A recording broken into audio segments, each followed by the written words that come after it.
Sir आपको हारने से सर कभी डर लगता है? डर नहीं, घबराहट होती है। और स्टूडेंट लीडरशिप के जमाने में एक बार मैं छात्र संघ चुनाव हारा भी हूं। मोदी जी के जैसा नेतृत्व भारत को मिला है। परिक्रमा से कुछ प्राप्त करने की बजाय पराक्रम से प्राप्त करना चाहिए।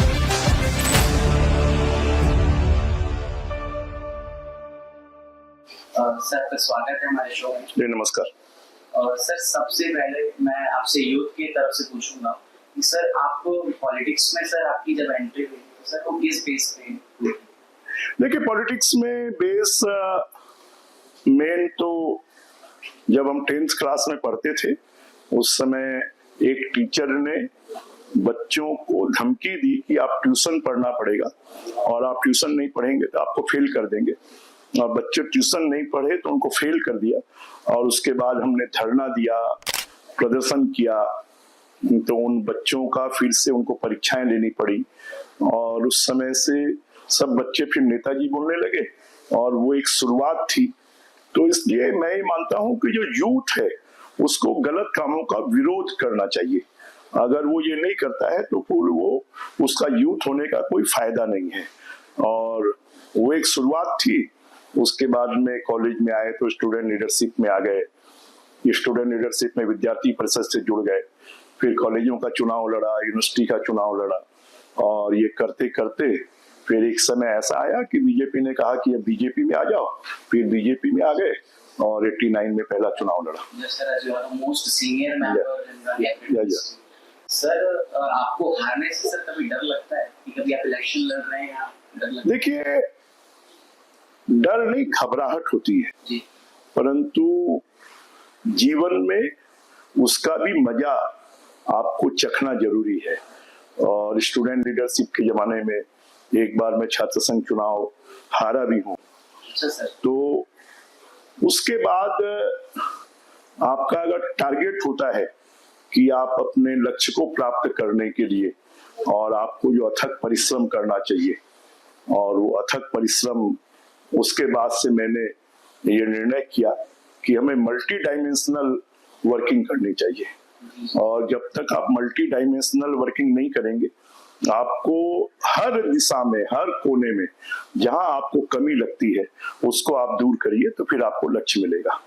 सर आपने कभी सोचा कि मैं इलेक्शंस लड़ रहा हूँ तो मैं अपने यूथ के लिए, जैसे आप सर एजुकेशन मिनिस्ट्री कर रहे हैं, सर आपको लगता है कि जो कितने सारे बच्चे हैं सर जो पढ़ना चाह रहे हैं, काम करते पढ़ रहे हैं या फिर वो नहीं भी पढ़ रहे हैं, सर हम उनके लिए क्या प्रेरणा? निश्चित रूप से ऐसे बच्चे पढ़ सकें इसके लिए हमने योजना लागू की कि उनको मुफ्त में किताब देंगे। हमने उनके लिए योजना लागू की कि मेरा जो पर्सनल हम लोगों को गवर्नमेंट से फंड मिलता है जिसमें हम लोगों की सहायता कर सकते हैं। मेरा एक ट्रस्ट है जिस ट्रस्ट से एवरी ईयर मैं 1000 से ज्यादा बच्चों की फीस पटाता हूँ या 1000। देन बहुत सारे बच्चे आते हैं जो अच्छे स्कूलों में पढ़ते हैं, वो फीस नहीं पटा पाते हैं, उनकी फीस पटाना। मुझसे अगर बच्चे मिलने आते हो तो उनसे मैं पहले पूछता हूँ तुम पढ़ते हो कि नहीं पढ़ते। अगर नहीं पढ़ते तो उनको क्यों नहीं पढ़ते तो उनको अपने फिर स्टाफ को बोल करके उनको एडमिशन दिलवाओ। कुछ बच्चे स्कूल ड्रेस के लिए आते हैं, कुछ बच्चे किताबों के लिए आते हैं। तो हमने एक ऐसी योजना, जैसे लड़कियों के लिए हमने योजना लागू की कि सस्ती साइकिल योजना, जिसमें लड़कियां अगर दूर रहती हैं तो वो स्कूलों में पढ़ने जा सकें और उनको एक ऐसा एटमॉस्फेयर मिले कि अच्छे तरीके से बाकी बच्चों के साथ में पढ़ाई कर सकें। और इसलिए बच्चों को पढ़ना और बच्चों को अच्छे एटमॉस्फेयर में जीवन जीना ये सबसे ज्यादा जरूरी है। सर आप अपने इंस्पिरेशन किसको मानते हैं सर कि यूथ किसको आइडल अपना अच्छा ही? देखिए इंस्पिरेशन यूथ को उसके आसपास में आइडियल हो सकते हैं। कौन बच्चा मेरिट में आता है? कोई मजदूर का बच्चा भी अभी मेरिट में आ रहा है, कोई धोबी का बच्चा आ रहा है, कोई कारपेंटर का बच्चा आ रहा है। अगर उन्हीं बच्चों को अपना, आप दूर क्यों जाते हैं? उनको अपना इंस्पिरेशन माने, उनको अपना आदर्श माने। अपने आसपास में जो लोग अच्छा काम कर रहे हैं, जैसे मोदी जी आजकल मन की बात में देश भर में जो अच्छे काम करने वाले लोग हैं उनके बारे में चर्चा करते हैं। तो खाली आप अपने आसपास के परिवेश में ही जो लोग अच्छा काम करते हैं, अब जैसे हमने अटल बिहारी वाजपेयी को माना, हमने माना कि उन्होंने अपनी लाइफ के 60 साल यूथ के समय से वो पूरे देश में घूम घूम कर देश की समस्याओं को लेकर, जिस समय कभी ये भी नहीं होता था कि कभी बीजेपी की सरकार बनेगी, कभी जनसंघ की सरकार बनेगी, उस जमाने में भी उन्होंने अपने जीवन को तिल तिल करके जलाया और पूरे देश में घूम घूम कर देश की समस्याओं को उजागर किया। तो वो हमारे आदर्श है और नेशनलिटी बेस काम करना यह सबसे बड़ी आवश्यकता है। Sir, as a law student, I'm also a law student and also curious to meet you. And I'm waiting for the since 11 o'clock. Sir जैसे ही आपसे मिला तो सर आपसे जो पॉजिटिव आरा मेरे को मिलती है तो सर मैं वो देखता हूँ कि मतलब हाई कोर्ट्स में भी और लोअर कोर्ट्स में भी सर बहुत सारे बच्चे पढ़ रहे हैं कर रहे हैं, पर वो स्ट्रगल्स को और प्रेशर्स को सर करते हैं। सर आप पे भी कभी मतलब ऊपर का या सेंट्रल का सब दबाव आते तो आपको महसूस सर?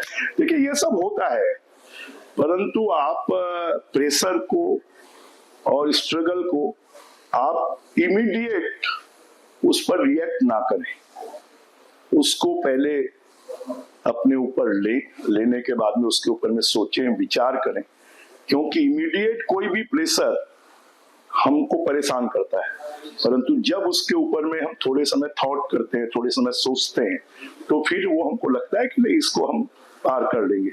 इसलिए किसी भी प्रेशर स्ट्रगल को हमको टेंशन के रूप में लेने की बजाय उसको थोड़ा रिलैक्स वे में टालना चाहिए और शांत दिमाग से सोचना चाहिए, तो मुझे लगता है कि उसका समाधान निकल जाएगा। सर आप कानून को सर कैसे देखते हैं कि यूथ को आजकल सर गलत डायरेक्शंस में जा रहे हैं, सब गलत चीजों में? देखिए जब हम आज का जो यूथ है वो शॉर्टकट चलता है और वो इमीडिएट कुछ प्राप्त करना चाहता है। मैं बहुत बार कहता हूं कि हमको परिक्रमा से कुछ प्राप्त करने की बजाय पराक्रम से प्राप्त करना चाहिए। अगर हम पराक्रम, अगर कुछ हम मेहनत कर कर, कुछ स्ट्रगल कर कर कुछ हमको मिलेगा तो उसकी कीमत समझ में आएगी। और इसलिए इमीडिएट अगर बच्चा कहता है माँ बाप को कि मुझे स्कूटी चाहिए, तो माँ बाप बच्चे की इच्छा पूरी करने के लिए कहीं से लोन ले लेंगे, उधारी ले लेंगे उसको इमीडिएट। तो बच्चे की जब इच्छाएं हम तुरंत पूर्ति करते हैं तो उसकी स्ट्रगल की जो क्षमता है वो समाप्त हो जाती है। बच्चे को हमको समझाने की जरूरत है कि देखो बेटा अभी हमारे पास पैसे नहीं है, हम तुमको दिलवाएंगे, पक्का दिलवाएंगे, तुम वेट करो, हमारे पास पैसे आएंगे तो हम करेंगे। तो जो एक संघर्ष की और स्ट्रगल की क्षमता है वो बच्चे में उनके पेरेंट्स को, उनके गार्जियंस को, उनके माँ बाप को पैदा करनी चाहिए। बच्चों को अगर हम बिगाड़ने लगेंगे तो स्ट्रगल की क्षमता नहीं पैदा होने देंगे तो फिर वो लाइफ में सक्सेस नहीं मिलेगी। सर आप इंडिया का फ्यूचर सर कैसे देखते हैं सर? जैसे अभी नीति आयोग के हिसाब से और बहुत सारे के हिसाब से कि 2030 तक इंडिया अपने टॉप पे आने वाला है। देखिए इंडिया का फ्यूचर बहुत अच्छा है। इंडिया का फ्यूचर इसलिए अच्छा है कि अब मोदी जी के जैसा नेतृत्व भारत को मिला है और जो मल्टी डायमेंशनल काम कर रहा है, वो यूथ के लिए भी काम कर रहा है, वो वुमेन्स के लिए भी काम कर रहा है, वो देश के इंफ्रास्ट्रक्चर के लिए भी काम कर रहा है, देश के एजुकेशन पॉलिसी के लिए भी काम कर रहा है, देश की इकोनॉमी के लिए भी काम कर रहा है, देश के फार्मर्स के लिए भी काम कर रहा है, देश के गरीबों के लिए भी काम कर रहा है।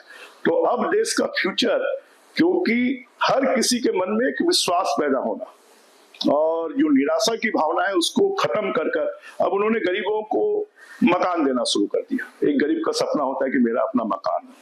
बहुत सारे लोगों को साफ पानी नहीं मिलता था, घर घर में नल लगवाना उन्होंने शुरू कर दिया।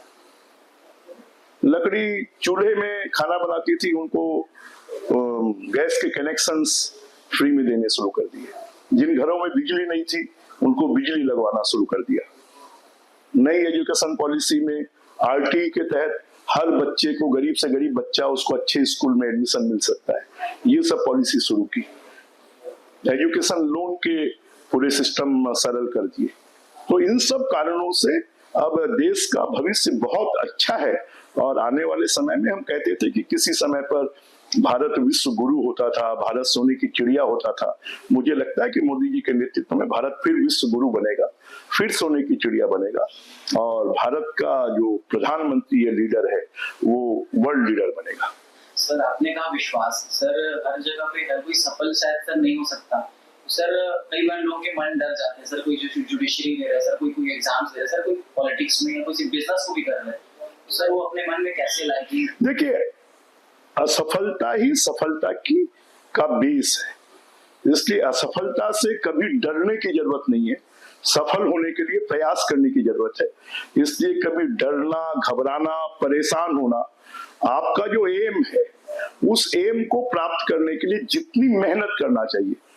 और जबरदस्ती कई बार माँ बाप, कई बार गार्जियंस, कई बार पेरेंट्स, आसपास के लोग आपको प्रेशराइज कर कर जो आप नहीं चाहते वो आपसे करवाते हैं। अब मुझे मालूम है कि मैं डॉक्टर नहीं बन सकता, मैं 5 बार नीट दे रहा हूं, क्या फायदा उससे? अगर मैं डॉक्टर नहीं बन सकता और माँ बाप को भी, उनके पेरेंट्स को भी, उनके टीचर्स को भी बच्चे की काउंसलिंग कर कर कि वो किस लाइन में जा सकता है, अगर वो कॉमर्स की लाइन में, अगर वो आर्ट्स की लाइन में, अगर वो कल्चर की लाइन में, जिसमें सक्सेस हो सकता है उस लाइन में उसको ले जाना चाहिए।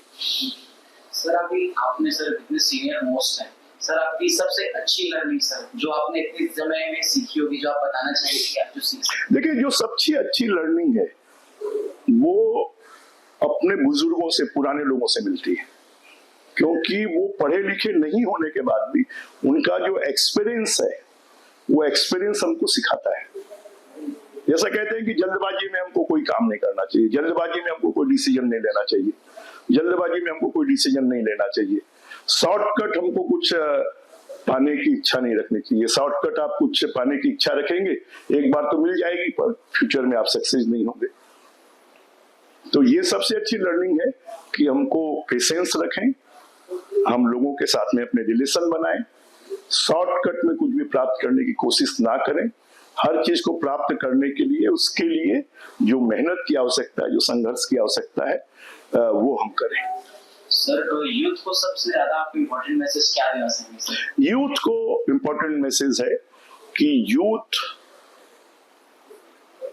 परिक्रमा को छोड़कर पराक्रम करे, और यूथ जो है शॉर्टकट ना चले, यूथ मेहनत करे, जो वो प्राप्त करना चाहता है उसको प्राप्ति के लक्ष्य को प्राप्त करने के लिए, उसके लिए जो सही एंगल है उस पर वो काम करे।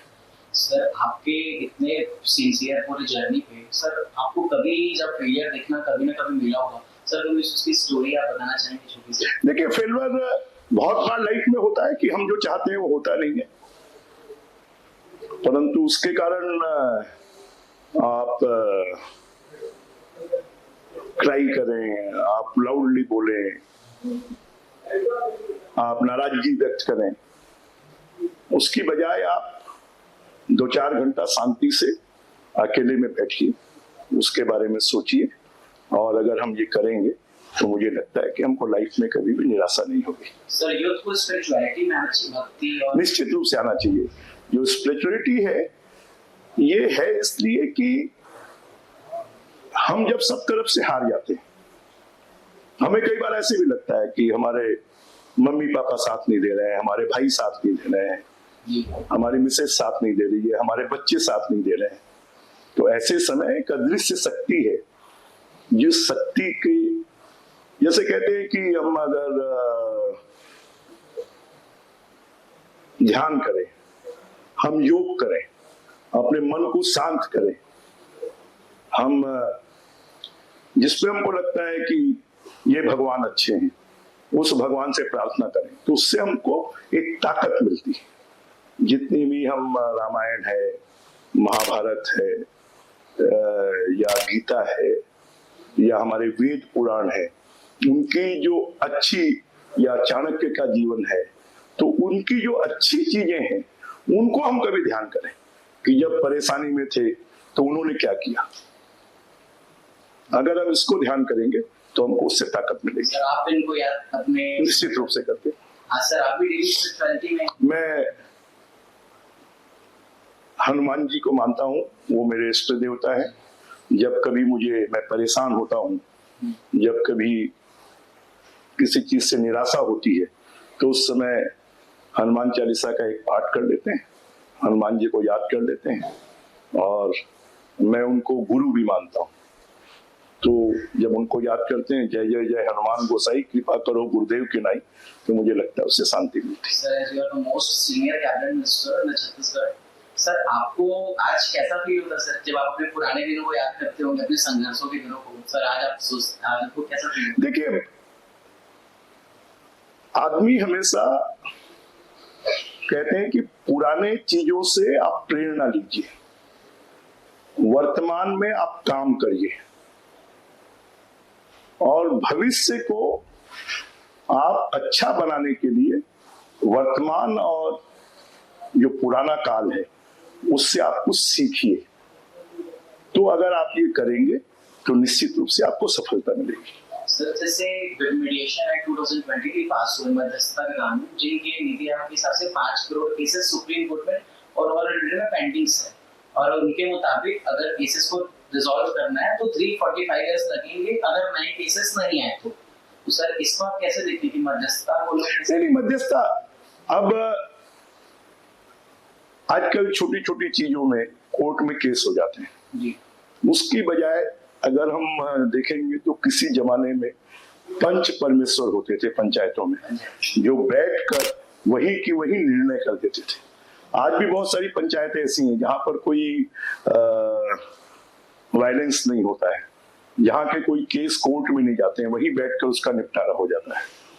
तो हमें कहीं ना कहीं सिस्टम को सरल बनाना होगा और लोगों को जो मानसिकता है वो लड़ने की मानसिकता की बजाय समझौते की मानसिकता तैयार करनी होगी, और ये हम करेंगे और एक व्यवस्था बनाकर इसके सिस्टम से इन सब केसों को हम समाप्त कर सकते हैं। न्यू लॉ पासेस, अब पुराने आईपीसी वगैरह चेंज होके नए बीएनएसएस आ गए हैं, भारतीय न्याय सुरक्षा संहिता, भारतीय न्याय संहिता।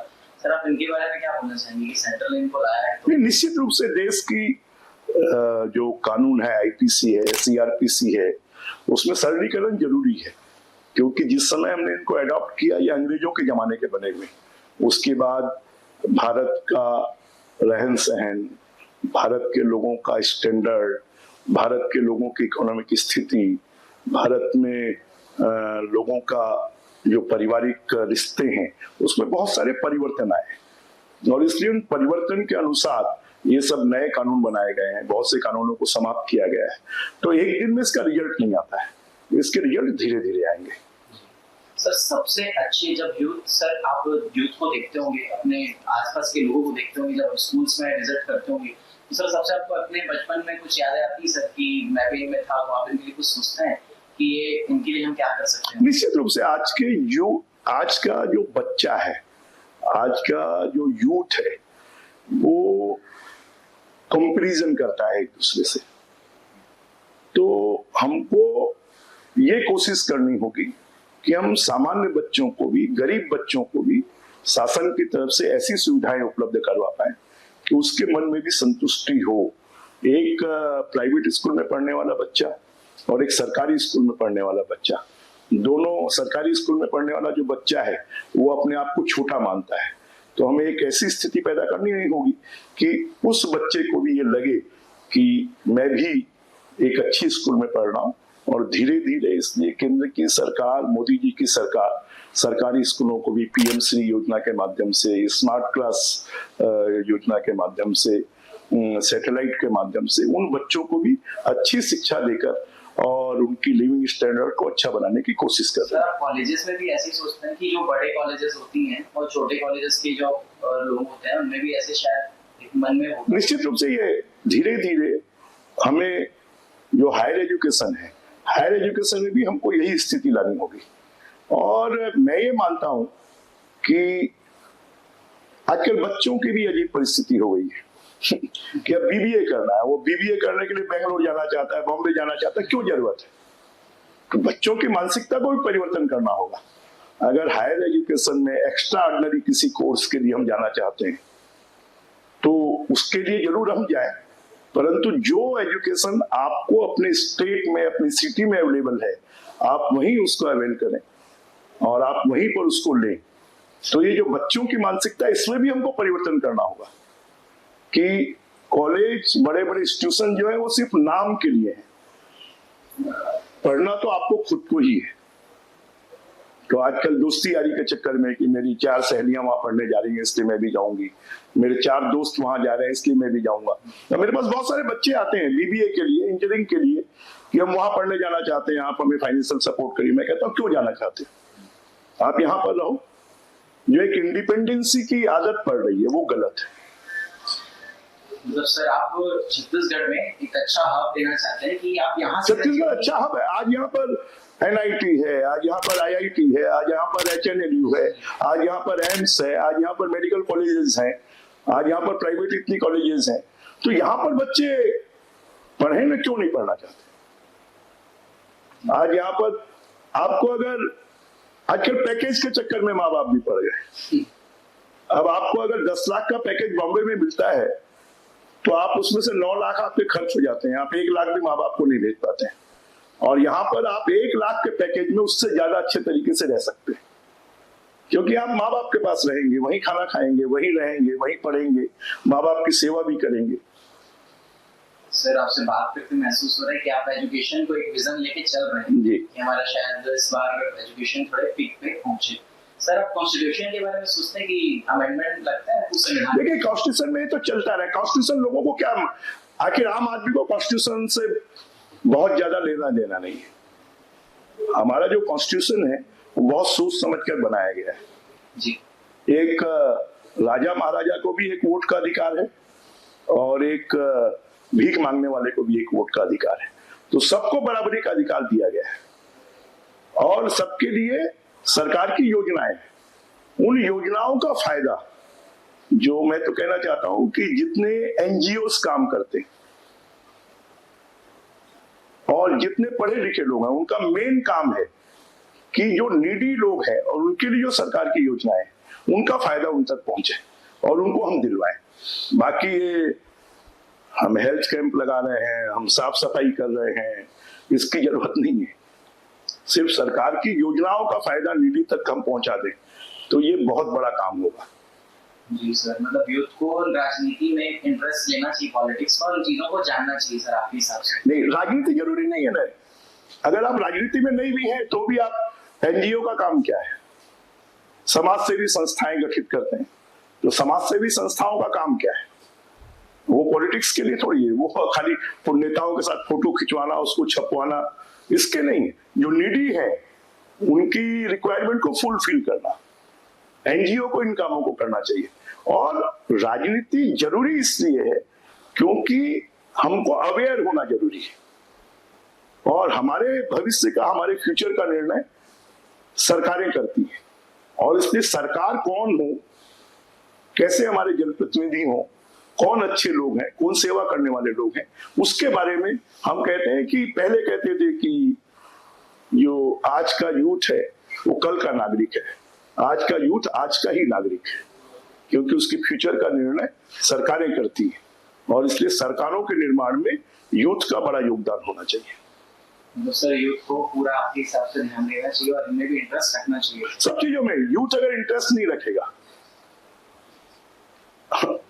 अब आप मेरिट में आ गए, उससे आपका फ्यूचर नहीं बनने वाला है जी। अब आपका फ्यूचर कॉम्पिटिटिव एग्जाम से बनना है। कॉम्पिटिटिव एग्जाम से बनना है तो कॉम्पिटिटिव एग्जाम में आपको होल वर्ल्ड की जानकारी रखनी पड़ेगी, अपने देश की सभी फील्ड की जानकारी रखनी पड़ेगी, आपको जनरल नॉलेज आपको रखना पड़ेगा, आपको कॉमन सेंस रखना पड़ेगा। और ये आप तभी रखेंगे जब आप सब चीजों में इंटरेस्ट लेंगे। सर आपने लोग अब बताया कि सरकार की योजना जो लोअर क्लास में पहुंचनी चाहिए। सर जो मैं इंटर्नशिप में अपने दौरान मैंने फील किया जो कि सर बहुत सारे लोग होते हैं जो लीगल एड कैंप्स चलते हैं कि जिनको सरकार वकील देती है, सर वो भी किसी तरीके से शायद कुछ एडवोकेट्स ऐसा कर देते हैं, तो सर उनके लिए आप कुछ ऐसा सोच सकते हैं? नहीं, निश्चित रूप से इसके लिए आखिर हर काम सरकार का है क्या? अब लीगल एड के लिए अगर नहीं, कोई डिपेंडेंट नहीं है। हाँ। आप एडवोकेट हैं, आप अगर किसी को फ्री में लीगल एडवाइस देना चाहते हो तो आपको कौन रोक रहा है? आपको कोई रोक थोड़ी रहा है। हर आदमी अगर स्वार्थ के लिए काम करेगा तो फिर देश कैसे चलेगा? जी सर, यूथ को कुछ आप लास्ट मैसेज देना चाहेंगे जिससे? यूथ पहले देश के बारे में सोचे, फिर समाज के बारे में सोचे फिर अपने बारे में सोचे। अगर वो देश और समाज के बारे में सोचेगा तो देश और समाज भी उसके बारे में सोचेगा। और ये यूथ अगर अपनी प्रायोरिटी बना लेगा, अपने स्वार्थों से ऊपर उठकर देश और समाज की सेवा में लगेगा, तो निश्चित रूप से उसका फायदा मिलेगा। सर, सबसे पहले आपने बताया था कि लोग तुरंत प्रॉम्प्ट डिसीजन चाहते हैं। सर, आपने बहुत सही बताया था, लेकिन सर यूथ इनसे कैसे बचे, क्योंकि लोग गलत चीजों में जा रहे हैं। इससे बचने की जरूरत है ना, शॉर्टकट चलना बंद करे। अरे मुझे मालूम है कि मुझे बीकॉम करना है, तो मुझे 3 साल पढ़ना पड़ेगा, और वो बीकॉम करने की बजाय 3 साल पढ़ने की बजाय वो फर्जी सर्टिफिकेट, फर्जी डिग्री लेकर आएगा, तो एक ना एक दिन वो जेल जाएगा। ये तो ट्रूथ है ना। जी सर। तो लोग इस तरफ जा रहे हैं। हाँ सर, कि मुझे 3 साल पढ़ने की बजाय मैं फर्जी डिग्री ले लूं, तो इस तरफ जाने की जरूरत नहीं है। आप 3 साल पढ़िए। and they are believing that they will manage it manage by approach, by other things. तो ये सोच जो है, पॉलिटिक्स को भी करप्ट यही सोच कर रही है। जी सर। क्योंकि हम लीगल रास्ते पर चलकर इलीगल तरीके से हम अपने एम को प्राप्त करना चाहते हैं, उसके कारण नहीं प्रॉब्लम है।